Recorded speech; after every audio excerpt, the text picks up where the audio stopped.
जिस जनरेशन के बारे में अक्सर कहा जाता है कि बेकार है आजकल की जनरेशन, कुछ नहीं कर पाएगी, उसी जनरेशन यानी जेन जी ने नेपाल की सत्ता को उखाड़कर फेंक दिया है। All the youths carry these words in your heart and engrave a monument of change in the course of history.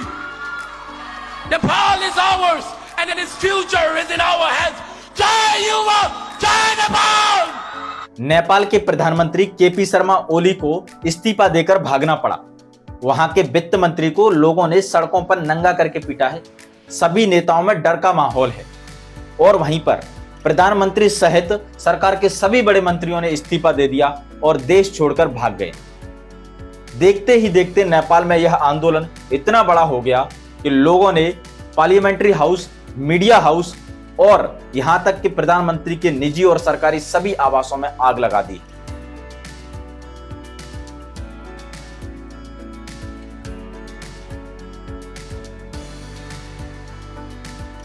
Nepal सरकार की बर्बरता देखिए। आंदोलन के दौरान सरकार के आदेश पर निहत्थे युवाओं पर पुलिस के द्वारा गोलियां बरसाई गईं। कई युवा मारे गए और सैकड़ों युवा घायल हो गए।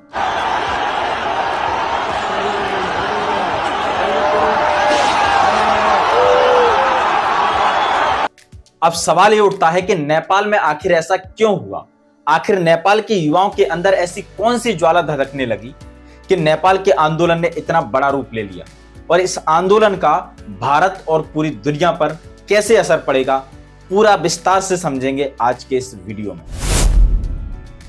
दोस्तों, नेपाल को हिमालयी सौंदर्य और शांति के लिए जाना जाता है, लेकिन नेपाल की शांति खून खराबे और जन आक्रोश में बदल गई है और नेपाल का सौंदर्य धुएं और आग की लपटों में तब्दील हो गया है।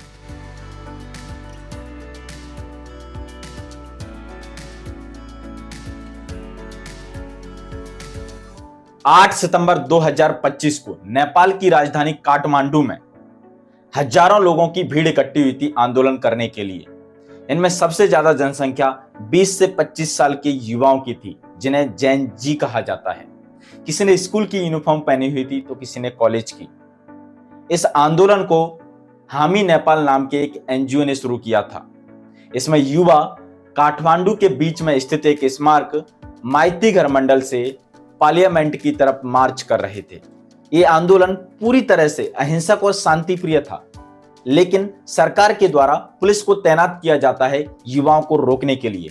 Police water cannon, tear gas और रबर बुलेट्स इस्तेमाल करना शुरू कर देती है। देखते ही देखते पुलिस और युवाओं में झड़प हो जाती है। कुछ युवा संसद के अंदर घुस जाते हैं और उसके बाद जो हुआ उसे देखकर पूरा देश दंग रह जाता है। पुलिस गोलीबारी स्टार्ट कर देती है युवाओं पर और देखते ही देखते 19 युवा जान से मारे जाते हैं। कई लोग घायल हो जाते हैं। मरने वालों में एक 12 साल का बच्चा भी था। जाहिर सी बात है, ऐसी तानाशाही को देखकर किसे गुस्सा नहीं आएगा, किसका खून नहीं खौलेगा। यह बात धीरे धीरे घरों तक पहुंचती है। फिर घरों से बच्चे, बूढ़े और जवान सब सड़कों पर उतर आते हैं और काठमांडू के अलावा पोखरा, बुटवल, भरतपुर और दमक जैसे शहरों में भी आंदोलन की शुरुआत हो जाती है। इस आंदोलन के पीछे का एक कारण, जिसकी सबसे ज्यादा चर्चा है मीडिया में, वो है सोशल मीडिया एप्स पर बैन लगाया जाना नेपाल में। लेकिन दोस्तों, ये एक कारण हो सकता है, लेकिन इसके पीछे के कई बड़े कारण हैं, जैसे भ्रष्टाचार, सरकार की तानाशाही, बढ़ती हुई बेरोजगारी, बढ़ती हुई महंगाई और सरकार में बैठे मंत्रियों का नेपोटिज्म। इन सभी मुद्दों पर आगे बात करेंगे, क्योंकि ये सभी मुद्दे भारत में भी हैं। लेकिन सबसे पहले आते हैं सोशल मीडिया एप्स पर बैन लगाए जाने वाले मुद्दे पर। दरअसल दोस्तों, नेपाल की सरकार ने सोशल मीडिया एप्स की सभी कंपनियों से कहा था कि आपको रजिस्ट्रेशन कराना जरूरी है, वरना एप्स को बैन कर दिया जाएगा नेपाल में। इस दौरान चाइना की टिकटॉक कंपनी को छोड़कर किसी भी बड़ी कंपनी ने कोई रजिस्ट्रेशन नहीं कराया। इसलिए नेपाल के सुप्रीम कोर्ट ने सरकार से कहा था कि अगर सरकार चाहे तो वह बिना रजिस्ट्रेशन कराई हुई कंपनियों पर बैन लगा सकती है नेपाल में। और नेपाल की सरकार ने फेसबुक, इंस्टाग्राम, ट्विटर, व्हाट्सएप और यूट्यूब सहित 26 कंपनियों को बैन कर दिया नेपाल में। सोशल मीडिया के बैन होने से नेपाल का बचा हुआ रोजगार भी समाप्त हो गया, क्योंकि जो लोग फेसबुक और इंस्टाग्राम और यूट्यूब से पैसे कमाते थे वो लोग भी अब बेरोजगार हो गए। और साथ में ही नेपाल का टूरिज्म, जो कि काफी हद तक डिपेंड करता है सोशल मीडिया पर, वो भी पूरी तरीके से डेड हो चुका है। साथ ही युवाओं को लगता है कि सोशल मीडिया ऐप्स पर सरकार कंट्रोल करना चाहती है, उनकी आवाज को दबाना चाहती है।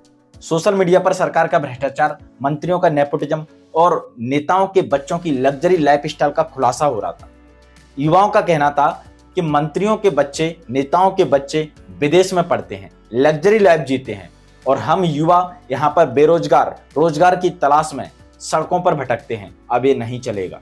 दो तरह की वीडियो सोशल मीडिया पर दिखाई जाने लगी, एक में आम जनता की परेशानी और दूसरी में नेताओं के बच्चों की लग्जरी लाइफस्टाइल। ये वीडियो इतनी ज्यादा वायरल होने लगी कि टिकटॉक पर इसकी बाढ़ आ गई। हैशटैग नेपो बेबी और हैशटैग नेपो किड्स ट्रेंड करने लगा।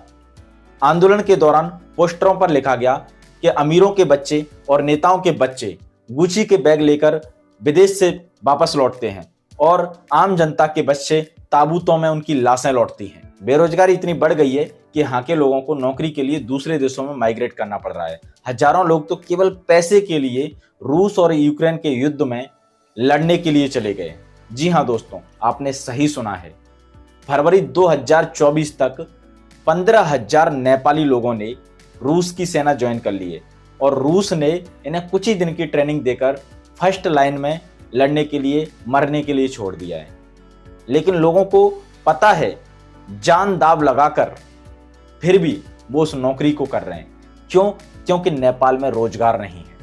लोगों का कहना है कि नेपाल का रिपब्लिक बनने का जो एक्सपेरिमेंट है वो फेल हो चुका है। वो इसे वापस मोनार्की बनाना चाहते हैं। जी हाँ दोस्तों, साल 2008 से पहले नेपाल एक मोनार्की था, यानी कि यहाँ पर राजा का शासन हुआ करता था। लेकिन उसके बाद कई बड़े जन आंदोलन हुए और नेपाल राजतंत्र से लोकतंत्र में तब्दील हो गया। लेकिन तब से लेकर आज तक विगत 17 सालों में नेपाल में 13 प्रधानमंत्री चेंज हो चुके हैं।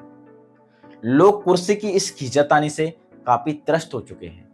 नेपाल में बढ़ते हुए भ्रष्टाचार और बेरोजगारी से भी इतने परेशान हो चुके हैं कि नेपाल की जनता ने नेपाल में इतना बड़ा जन आंदोलन खड़ा कर दिया है। इसका असर अब भारत में भी देखने को मिला है। लेकिन दोस्तों, भारत में इसकी आग कैसे पहुंची, भारत में इसका असर किस तरीके से पड़ रहा है, ये सब बात करेंगे इस वीडियो के नेक्स्ट पार्ट में। तब तक के लिए इस वीडियो को लोगों तक पहुंचाइए, चैनल को सब्सक्राइब कीजिए, क्योंकि दोस्तों मैं ऐसी ही जागरूकता की वीडियो बनाता रहता हूं। मेरा समर्थन कीजिए और जागो इंडिया चैनल को सब्सक्राइब कीजिए। धन्यवाद। जय हिंद, जय भारत।